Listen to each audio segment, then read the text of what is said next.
Salut prieteni, bine v-am găsit la un nou joculeț pe canal. Acesta se numește Truck Simulator 2018 și practic ești cu un camion și trebuie să faci diferite livrări. Știți la ce mă refer.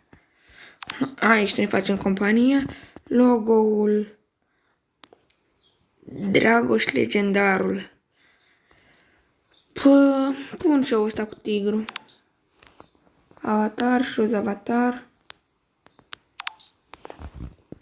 Care să-l alegem? Uite, îl aleg pe ăsta. Company name. Compania legendară. Și driver name pun doar Dragoș. Atât. Start game. Și hai să dăm cadouri. Unde dau și tu. Hai să facem prima livrare. Play. Mâna de joc un pic mai tare.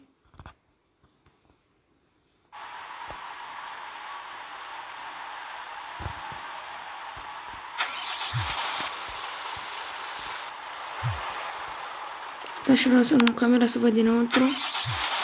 Așa.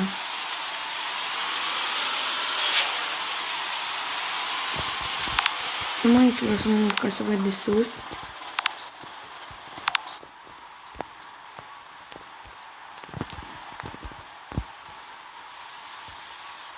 Numai aici vreau să mă mut ca să văd de sus, deoarece nu mai e greu să pui cu ce pui în spate.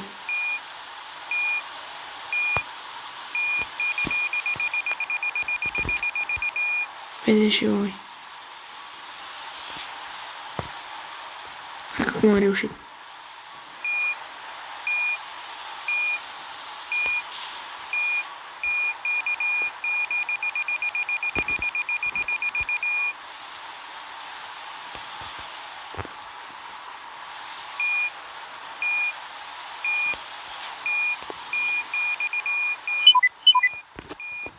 Hai mutăm camera. Let's get started. Drive safe. Hai. Și pornim la drum. Turn left. Personalizăm.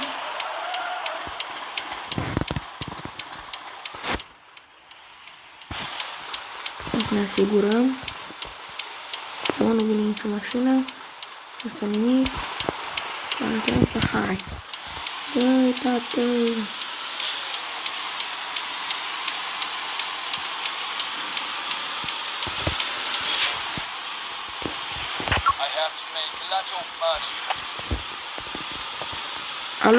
Alo, colegul 210, mă auzi?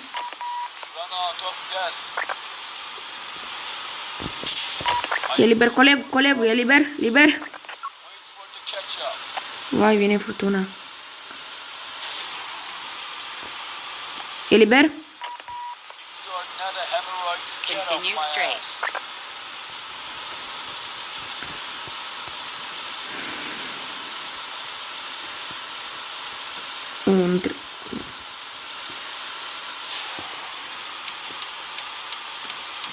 Nu acum. Și acum. Turn left. Deci să nu conduce repede. Chiar nu mai semnalizăm. Nu semnalizăm iar când încadrăm în bandă. Ne uităm, verificăm în spate. Nu parcăm, hai că eu sigur parchez. Ne tragem pe partea asta. Eu că trebuia să mai... Da, încă nu. Vede. Dar apăsăm aici. Deci vedem dacă ne e foame, dacă ne e somn. Animale.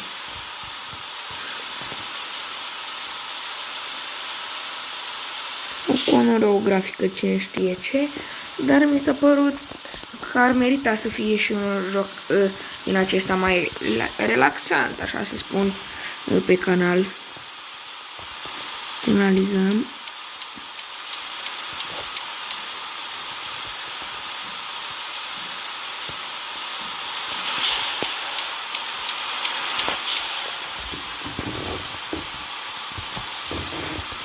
Bun, am pus înapoi în bandă.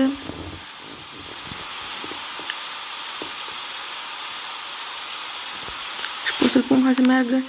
Uite, l-am pus să meargă cu 70 de km. Și acum el merge singur, dar poate, dar așa nu mai este nicio distracție. Dacă vrei să-l pui așa, dacă vrei să joci doar cu o mână, atunci e altceva. Da, scuzați-mă, pe mine vă jucam o tele din fundal, dar sunt la țară, știi și voi cum e la țară. Și avem în față benzinărie. Cam ar trebui să pun benzină. Dacă ne încadrăm în bandă.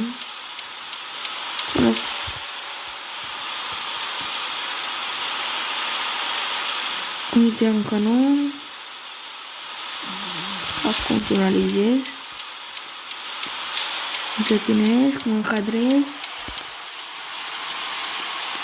10 km. Așa. Eu așa, eu dau direct. De viteză.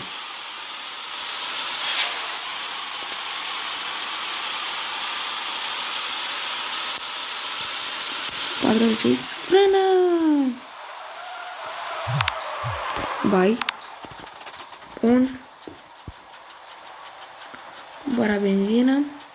Da, și apropo, când comparăm din banii noștri proprii. Bine, al companiei. Practic asta este compania noastră. Îmi pornim motorul. Analizăm.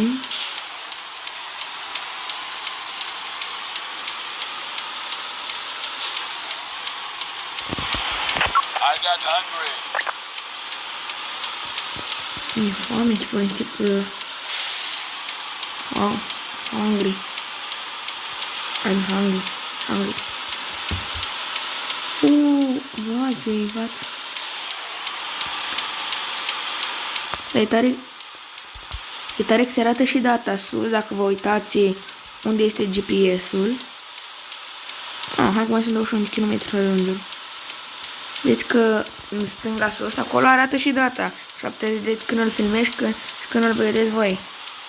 Și în dreapta arată și ora. Bine, nu este ora reală, dar așa. Exit right. Hai că am semnalizat și eu.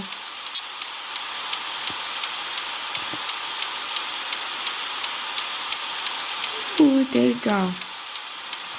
Vreau să mă duc să mănânc ceva că mi-e foame. Accident! Am făcut accident.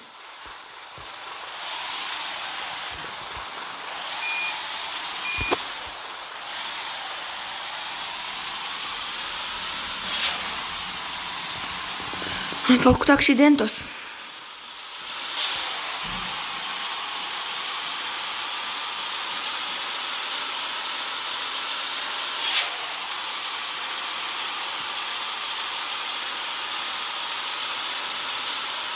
Continue straight. Continui straight, dar mă duc să mănânc ceva că mi-e foame.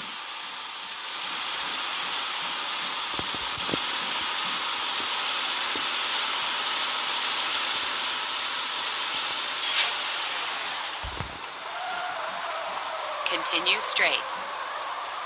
Da, am trecut pe roșu până am pus frâna. Dar și voi chiar am tras de frână. Da, s-a pus, nu? Vai, dar mi-e foame rău. Sunt foamist.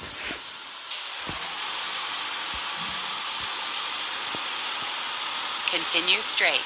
Da, bun, am înțeles. Turn left.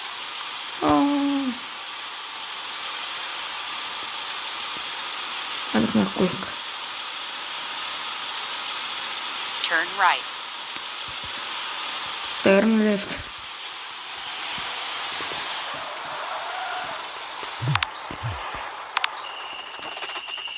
Am ales doar puțin.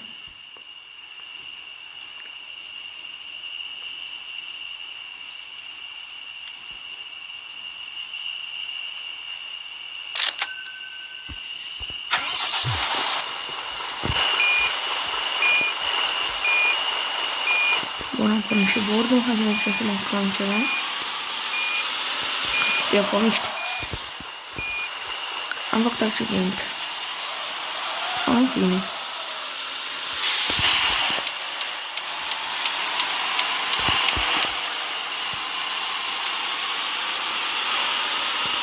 Era să iau bordura. Deci o să dau un pic mai mare special pentru video. Aici, hai că mi-am pune niște benzină.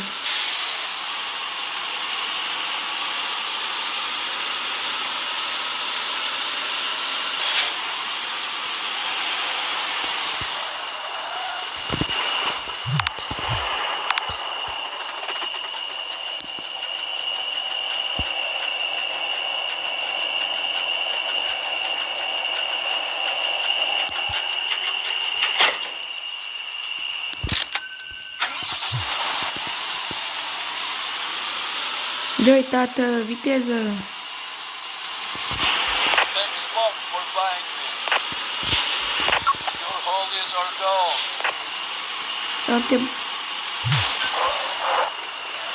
Uite-l, bă, s-a băgat el în mine. Nu, eu tot fomista a rămas.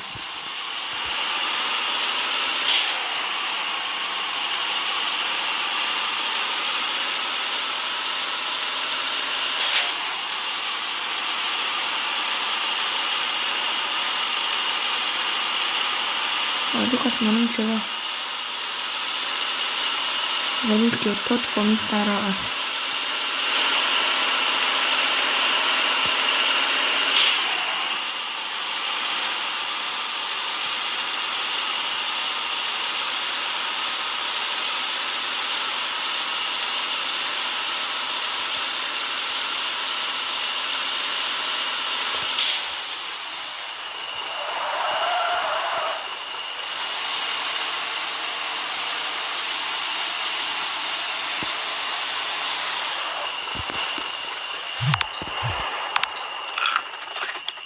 Mănânc, bă, că mor de foame.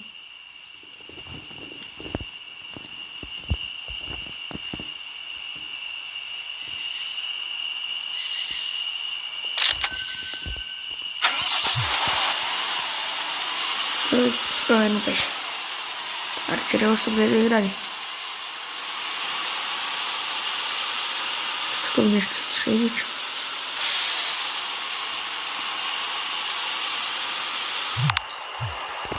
Nu vreau să cumpăr mâncare. Oh, era să fac accident.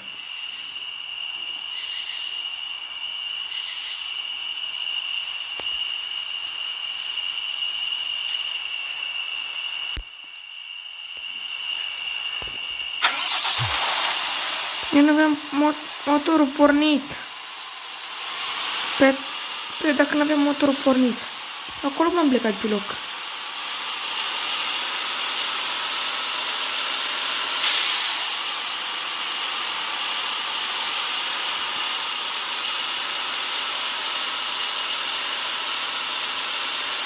Dar știu că o să mai facem un concurs în afară de asta. Dar ce pariile scurte, dar sunt chiar lungi.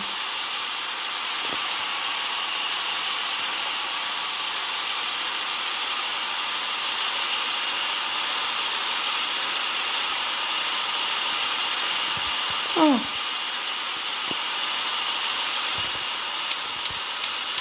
Nu asigură nimic. Turn right. Hai că știu să doar.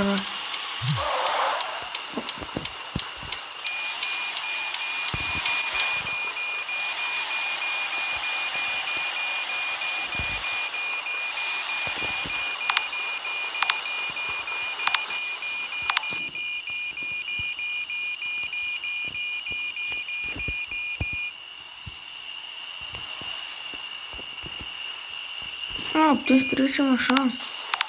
Pe ce așa nu a deschis poarta?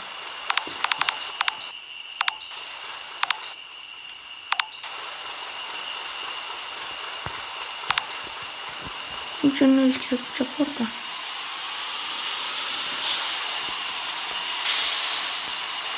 Era de o noapte. Full delivery, bags, I'm normal delivery front. I'm Harry.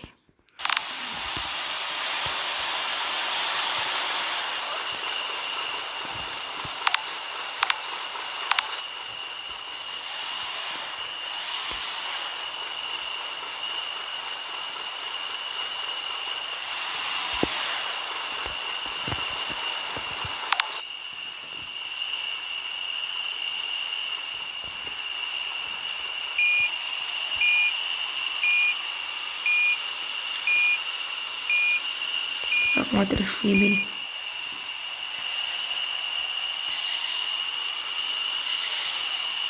Fă viteză, frână. Înapoi, înapoi.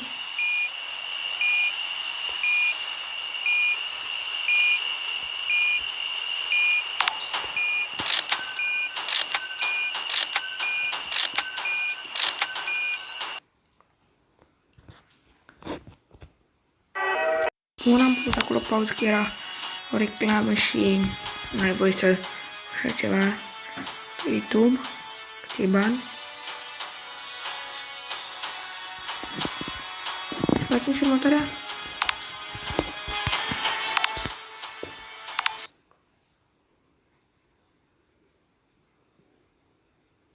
Următoarea misiune.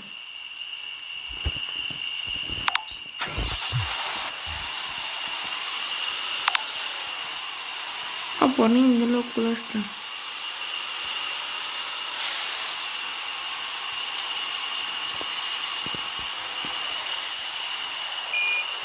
Dai înapoi, înapoi, înapoi, înapoi. I have to make a lot of money.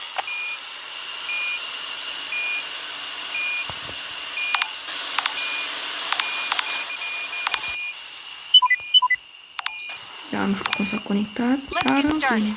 Drive safe. Avem 87 de kilometri. Cam mult. Turn left. Mamă, la fix a deschis-o.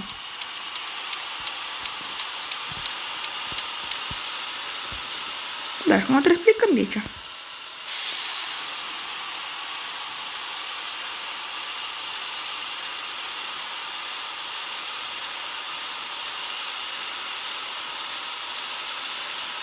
Continue straight. Dacă vreți, o să fac eu șmecherii și o să mi-l descarc cu hack, doar ca să vedeți, doar ca să vedem mai multe misiuni care sunt mai lungi și alte camioane, să vedeți cum sunt.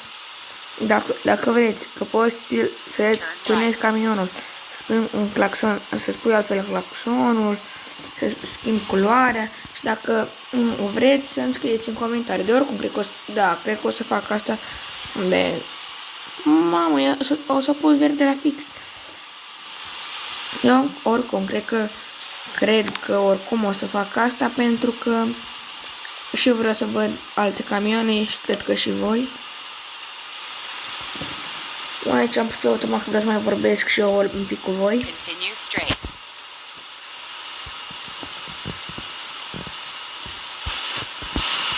Analizăm din timp.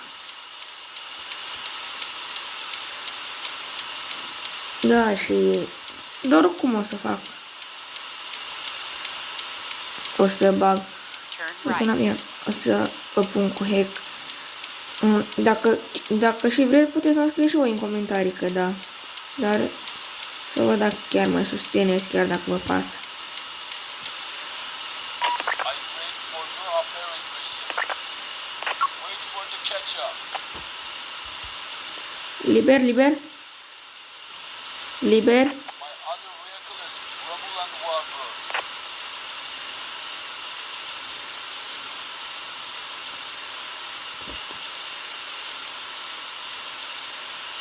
Dar să mai lăsați de locuri care putea să le fac. Poliția, departamentul de poliție.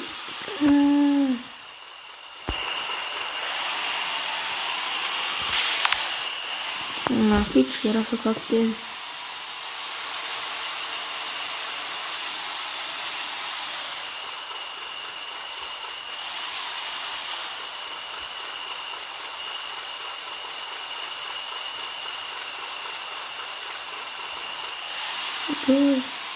Move. Mișcă. Dar putea să-mi dau direct. Fără să mai stau. Mă făgăre poliția. Făceam urmărire.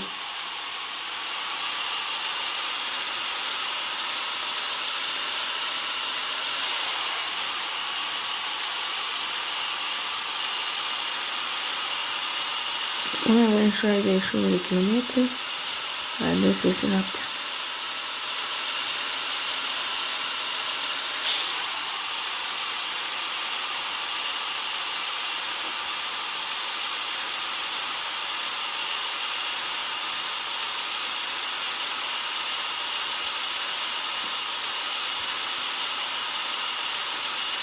Ce în față? Vezi? Nu prea încetim.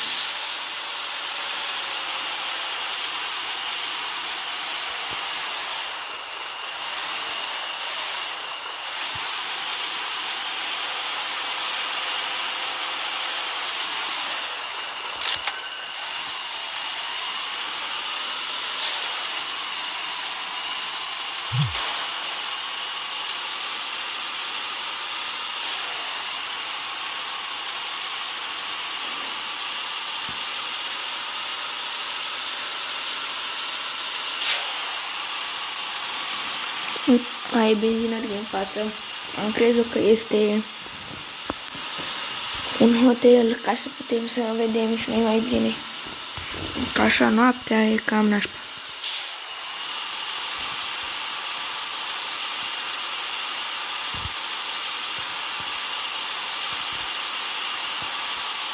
Eu cum punem la că acționează, babe. Op. Analizăm. Am un antealul la calea. El s-a băgat în mine. Să văd și voi. Stai că m-a pierdut aici timpul. Exagerată. Am băgat double frână. Da, punem benzină. A apăsat ambele frâne. Și frâna de mână și frâna de motor. Nu știu, frâna de mână cred că știu care e. Frâna de motor este frâna normală care e lângă ambreiaj și accelerație.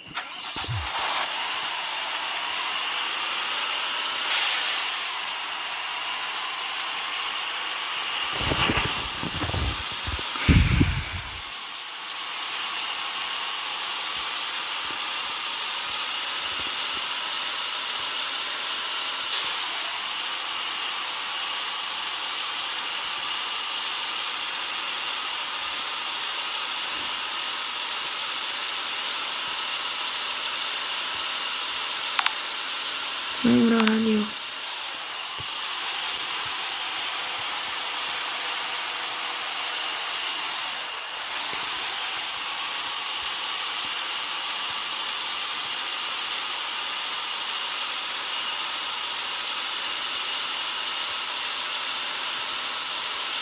Uite în fața mi-a dormit.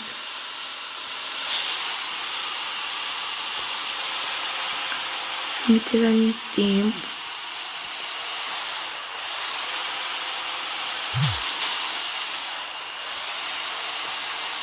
Și dăm viteză. Este un hotel. Reducem viteza din timp.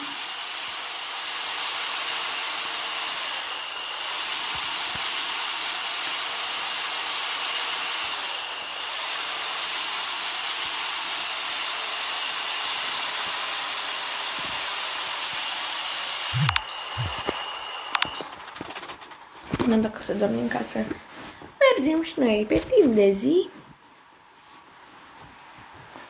ca să se vadă mult mai bine.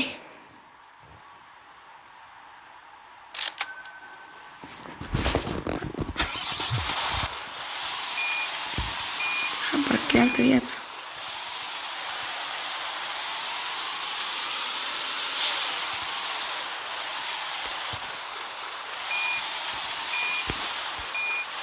Te-ai uitat, ești șofer. Trece cu mâna în volan.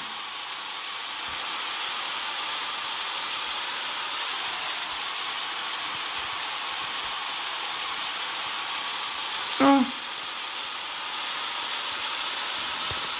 Bun. Analizăm cum vrem să ne încadrăm în bandă.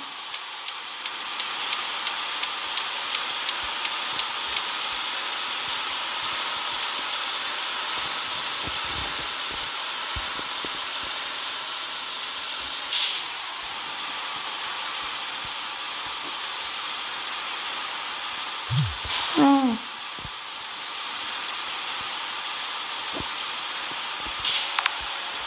Activezi și ăsta.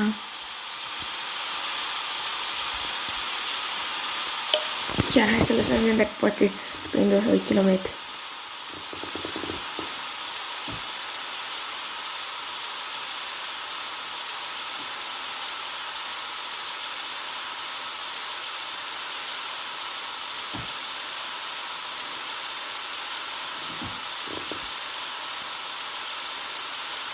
După aia îmi pierd mâncarea înapoi.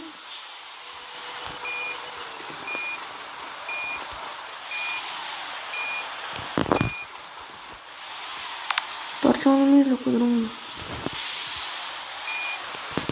Adică cred că aș putea să mă bag pe aici. Am uitat în altă parte și am ratat mâncarea. Nu am nicio problemă că întoarcem aici. Mai bă, bagați acum în mine.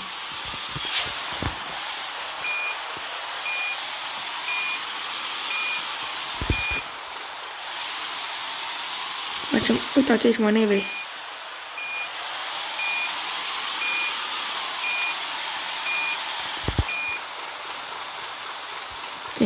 Întoarcem volanul maxim în dreapta. Și hai să mâncăm.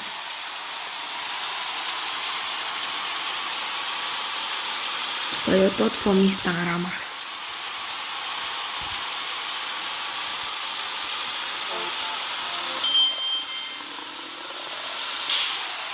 Haotic mâncăm acum. Frână!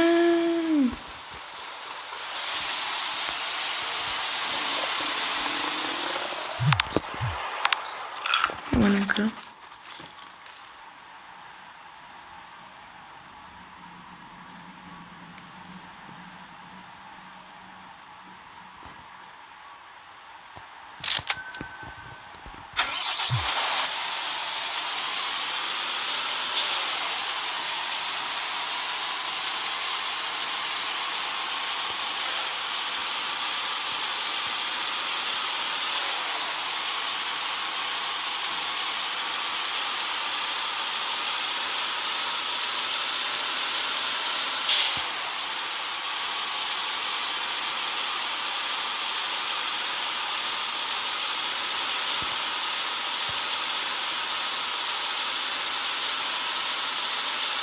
E de viteză. Hai să punem din nou cu 100 de kilometri. Și așa să văd dacă poate să ajungă.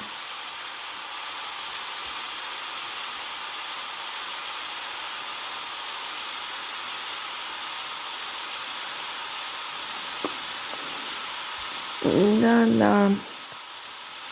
Ai tot la fel între aia. Trebuie să încetinim.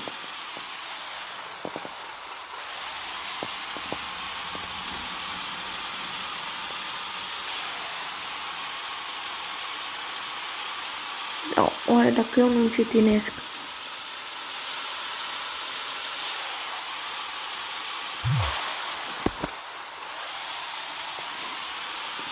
Da, aparent. Da.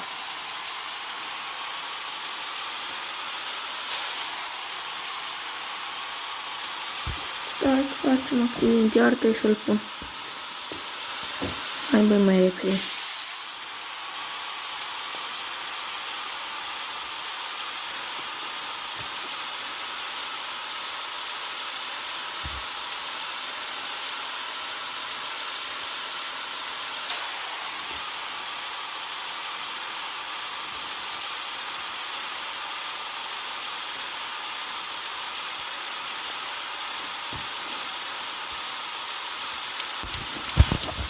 Facem aici o curbă. Exit right. Niciun film nu vedeți asta. Turn right. Uitați. Da, eu trec printr-o pancardă, nimic ciudat. Voi aveți ceva ciudat? Eu nu.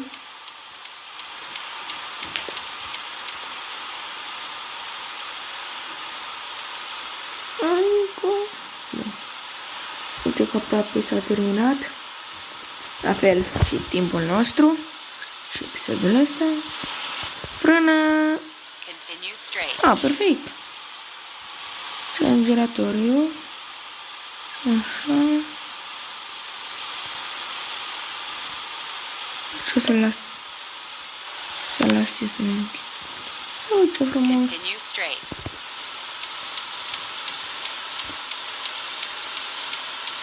Mai rămas 5 Turn minute. right.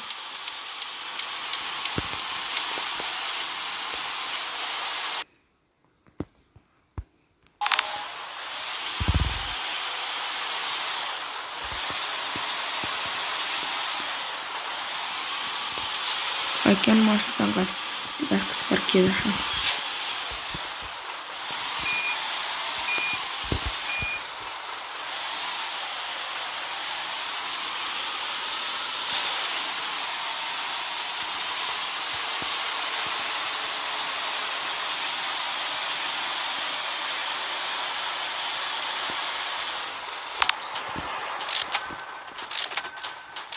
Vedem au 6 penaltiuri. Nebun, cam atât cu acest episod. Dacă v-a plăcut și mai reținut, nu uitați să apăsați butonul de like, să vă și abonați și ne auzim data viitoare. Pa, pa!